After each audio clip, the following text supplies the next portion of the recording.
예수님께서 병자들을 고치시고 귀신을 쫓아내시고 천국 복음을 가르치시고 하는 그 사역의 중심적인 흐름에는 언제나 바리새인들과 율법학자들과 당시의 유대교의 지도자들과 늘 논쟁이 있었습니다.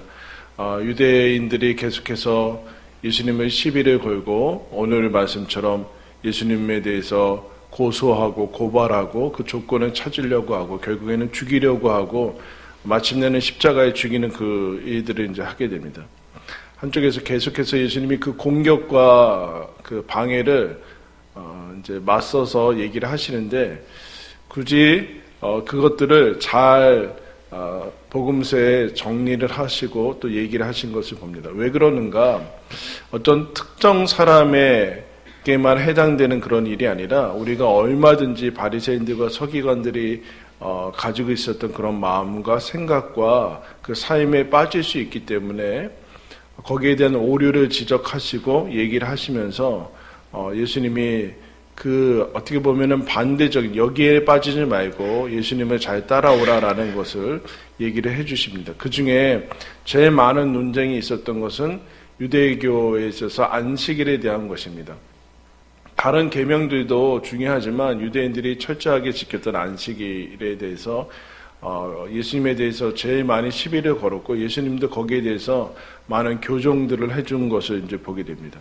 오늘은 안식일의 의미에 대해서 얘기하는 것이 아니라 율법을 대표하는 안식을 지키는 그것이 어떻게 잘못 적용되는가를 나타내주고 있습니다. 첫 번째 23절에 보면은 안식일에 예수님께서 밀밭 사이로 지나가시는데 제자들이 배고파서 이삭을 자릅니다. 다른 복음서에 보면 이삭을 이제 자르면서 이제 입에 넣었겠죠. 그러니까 그것을 주시하고 있었습니다. 그것도 그렇게 줄줄 예수님을 따라가는데 목적이 다른 것이죠.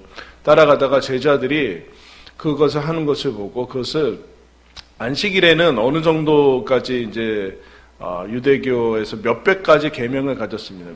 이제 걸어오면 안 되고 몇 킬로 이상 걸어가면 안 되고 수중에 얼마 이상의 돈을 가지고 있는 것도 일이라고 쳐서 일이 얼마 이상 가지고 있으면 안 돼요. 그래서 만약에 어느 정도 이상 가지고 있으면 안식일이 되기 전에 옆에 사람 주던가 버리던가 이렇게 해야 돼요. 그리고 차도 타고 다닐 수 없고 엘리베이터도 여러분 멈춰서 있죠. 그 정도로 철저하게 지켰습니다. 제자들이 배고파서 시장할 때 그 이삭 자르는 것은 뭐 추수한 것도 아니고 이삭을 자르면서 간 것을 보고 왜 일을 하느냐, 안식일에 그만 일을 하느냐라고 이제 시비를 걸게 됩니다. 그때 예수님이 어떤 얘기를 하시는가라고 얘기하면 다윗이 쫓겨다닐 때 배고파서 제사장만이 먹을 수 있는 진설병을 먹지 않았느냐.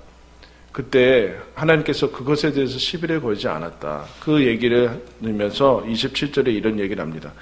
안식일의 목적, 율법의 목적은 사람을 위한 것이지 사람이 법 때문에 생겨난 것이 아니다. 안식일을 지키게 하기 위해서 사람을 만들어낸 것이 아니라 사람을 위한 것이다. 그런데 너희들은 잘못 적용하고 있다.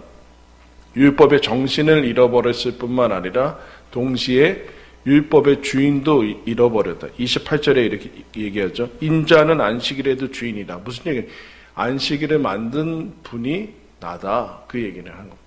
예수님이 안식일을 만든 게 나인데 내가 안식일을 왜 어기겠느냐. 안식일을 너희들은 잘못 지키고 있다. 율법의 정신을 사람을 위한 것이다. 라고 얘기를 하게 됩니다. 동일하게 3장에 나오면은 한쪽 손 마른 사람, 마비돼서 이제 쓸 수 없는 사람이 나오는 것이죠. 그때 회당에 들어가니까 그 사람이 눈에 띄는데, 그 옆에서 바리새인들이 예수님께서 여태까지 병자들을 지켜보고 고친 것처럼 고치는가라고 주시하고 있다라고 얘기해요. 주시하고. 왜 주시하는가? 고발하려고 하고 있는 것이죠. 그때 예수님이 그 사람들 한가운데 일으켜서 그들에게 묻습니다. 안식일에 선을 행하는 것이 옳은가 아니면 악을 행하는 것이 옳은가. 그들은 무조건 안식일에는 뭐든 하면 안 된다 그렇게 얘기를 하고 있습니다. 다른 복음서에서는 그렇죠. 너희가 기르던 양 한 마리 잃어버리면 안식일이라고 해서 찾아 나가지 않겠느냐, 그런 얘기를 하게 되죠. 그래서 안식일은 생명을 구하는 것이 죽이는 거, 어느 것을 해야 되는 것이 맞느냐 하면서 고발할 것을 알면서 예수님이 일부러, 그리고 그렇게 하지 않았어도 그 이후의 결과와 상관없이 이를 고치게 됩니다. 그러면서 주님께서 5절에 그들의 마음, 이렇게 얘기하셔. 그들의 마음이 완악함을 탄식했다라고 얘기합니다. 여러분, 왜 이 사람들이 흔히 하나님을 잘 믿고 잘 경건하게 살아가고 있다라고 생각하는 사람들이 왜 이런 괴물이 됐을까요? 손 마른 사람들을 보고, 그리고 제자들이 배고파서 하는 것을 보고, 왜 고작 하는 것이 왜 안식일에 일을 하느냐, 법을 들이대고 절차를 들이대고, 또 한 가지는 이제 예수님을, 본인들이 이제 예수님의 말씀에 불편했을 거 아닙니까? 찔려야 되는데, 여러분 찔리면 어떻게 하세요? 사람은 그 찔리게 하는 대상을 제거합니다. 회개하지 않아요. 회개해야 되는 그 법을 바꿔버리죠. 쉽게 얘기하면 불편하게 하는 법을 바꿔서 법을 자기에 맞게 해석함으로 말미암아 그 불편함에서 벗어나지 회개하지 않습니다. 이 사람들은 인간이 아닌 존재로 돼버렸어요. 종교인이 됐고, 그들에게 있어서 율법이나 하나님의 말씀, 그런 신앙은 사람을 죽이는 것이 되어버렸고, 결국에는 어떻게까지 가는가? 율법을 주신 예수님도 죽이고자 하는 것. 6절 말씀 보세요, 여러분. 바리새인들이 나가서 곧 헤롯 왕과 함께 어떻게 하여 예수를 죽일까 의논했다. 쉽게 얘기할까요? 교회가 예수를 어떻게 죽일까 의논했다, 이 얘기예요. 교회가 예수님이 자꾸 하나님의 말씀 들이대니까 우리는 그거 싫다는 거예요. 왜 이런 사람들이 돼버렸을까? 왜 이렇게 이 완악함, 그러면 우리는 이 완악함, 비인간화 되어버린 종교인에 빠지지 않고 어떻게 예수님의 제자로 예수님처럼 살아갈 수 있을까? 예수님을 닮아갈 수 있을까라는 질문을 여러분 던지게 되죠. 그러면 이 상황 속에서 물어야 되죠. 예수님이 아까 다윗에 대한 얘기하지 않았습니까? 하나님께서 물론 일반적으로 그냥 장난 삼아서 제사장들이 먹을 수 있는 떡을 성전에 들어가서 먹으면 큰일 납니다. 심지어 죽습니다. 그런데 하나님께서 다윗이 배고파서 어쩔 수 없어서 그 배고픔에 가지고 왔을 때 이미 물려낸 떡을 주죠. 무엇에 주목했는가? 배고픔이라는 것에 주목해요. 여러분, 예수님이 안식일에 제자들의 밀밭 사이로 왜 지나가게 했을까요? 밥을 못 먹었으니까 그쪽으로 지나갔겠죠. 제자들하고 거기가 밀밭이 어떻다고 지나갔겠습니까? 제자들 밥 못 먹었으니까 당연히 그냥 그쪽으로 지나가면서 이삭이라도 먹게 하기 위해서 지나간 거겠죠. 또 하나, 한쪽 손 마른 사람이라는 사람이 회당에 아마 한두 주 있지는 않았겠습니다. 그러면 여러분, 오랜 고통은 어떻게 느껴집니까? 그냥 풍경같이 느껴지죠. 자기 고통이 아닌 것은 남들에게 있어서, 남의 고통은 언제나 자기에게 다가오지 않게 됩니다. 그런데 예수님은 이 한쪽 손 마른 사람, 손이 마비되어 있는 이 고통 가운데 있는 사람의 아픔에 여러분 주목하게 됩니다.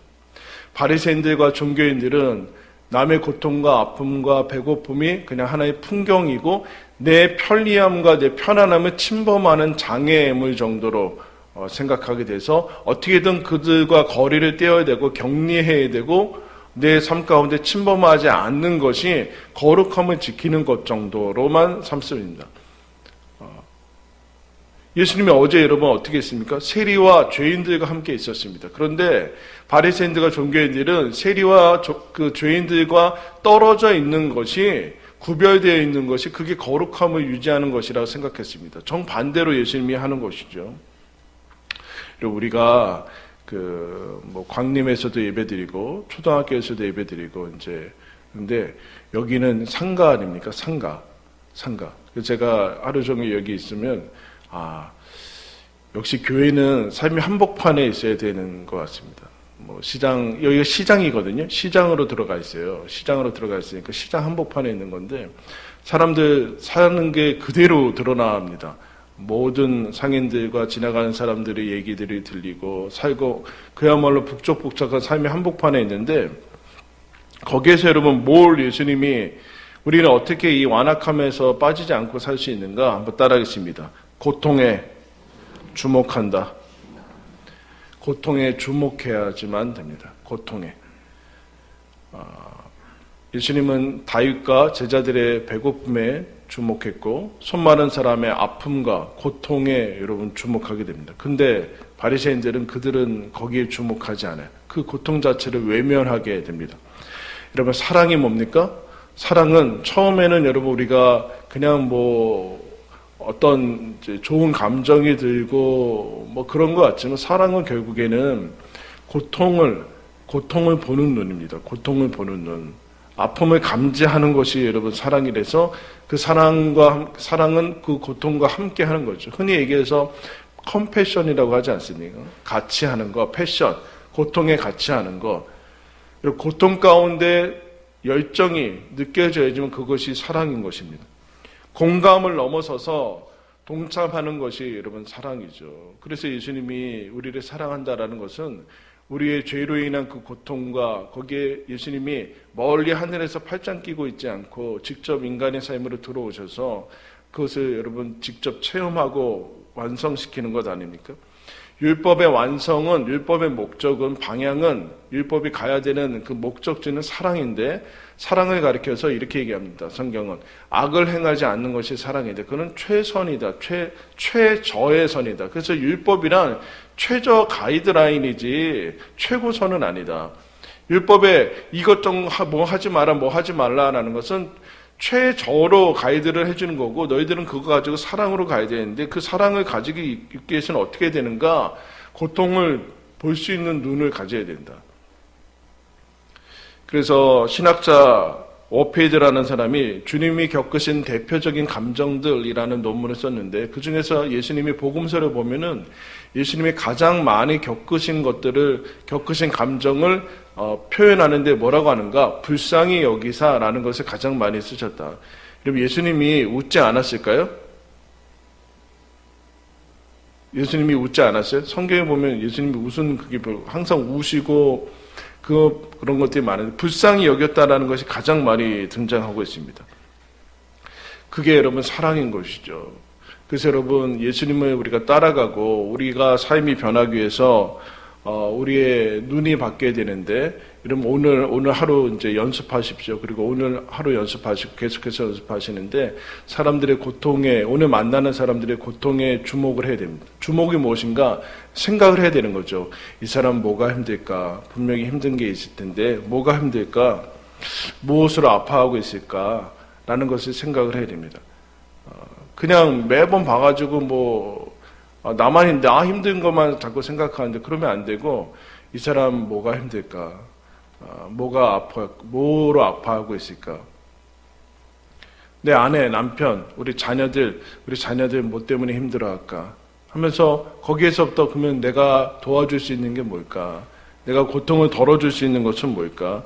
그렇게 하지 못할지라도 뭐가 힘이 될까라고 생각하는 것이 여러분 그것이 예수님이 따라가는 첫걸음이죠. 거기에서 여러분 자비와 사랑이 흘러나옵니다. 고통을 외면하면 당장은 편할 것 같지만 그렇지 않습니다. 그 순간 더 큰 고통으로 나중에 정말 감당할 수 없는 것으로 다가오게 됩니다. 이런 하나님께서 우리의 고통에 주목하시고 그 필요를 채우시고 하는 것을 가장 큰 고통, 죄의 고통이기 때문에 죄의 필요를 죄를 용서해 주시는 것을 여러분 보게 됩니다. 여러분 아내들이 우리 남편 되시는 분들 아내의 고통에 여러분 주목하십시오. 네? 아내의 고통에 주목하십시오. 아내들은 남편의 고통에 주목하십시오. 얼마나 힘들까? 뭐가 저렇게 분명히 힘들 텐데 부모님들 자녀들의 고통에 여러분 주목하십시오. 어린 나이에 공부하고 그 얼마나 힘듭니까, 여러분? 그 고통에 여러분 주목할 때 우리가 정말로 괴물이 되어버리는 바리새인들로 빠지지 않게 됩니다. 우리가 서로의 고통에 주목할 때 그리고 더 나아가서 하나님이 이 땅을 바라보시면서 아파하시는 거기에 우리 교회가 주목하고 따라갈 때만에 교회는 교회됨을 유지할 수 있습니다. 그렇지 않으면 우리는 괴물 집단이 되어버려요. 우리끼리 법과 절차와 가지고 예수를 죽이고 진리도 제거하면서 그래서 교회는 아주 멋지고 화려한 곳이 되는데 그 안에는 고통받는 사람들이 들어올 수 없는 이상한 집단들이 되어가는 것이죠. 세상의 고통과 격리되어 있는 그런 것으로밖에 되지 않습니다. 거기에서 여러분 우리가 벗어나 있죠. 그래서 오늘 여러분 다시 얘기하는데 오늘 만나는 사람들을 보면서 물어보지 마시고 너 뭐가 고통스럽냐 묻지 마시고 보면 알잖아요. 대충 보면 알죠. 사람은 다 여러분 누가 이 인생의 고통에서 벗어나 있는 사람은 아무도 없는데 종류들이 다를 뿐이죠. 저 사람 나 때문에 힘들 텐데 뭐 힘들 텐데 그렇게 하면서 여러분 그러면 놀라운 변화들이 일어나게 될 것입니다. 하나님이 그것이 사랑이요 우리가 하나님께서 우리에게 주신 말씀을 주신 이유다라고 얘기를 하고 있습니다. 고통을 외면하지 마시고 주님의 아파하심과 또 이웃의 아파하심에 동참하시고 그로 말미암아 예수를 신실하게 따라가는 저와 여러분들 되길 바랍니다. 우리 아까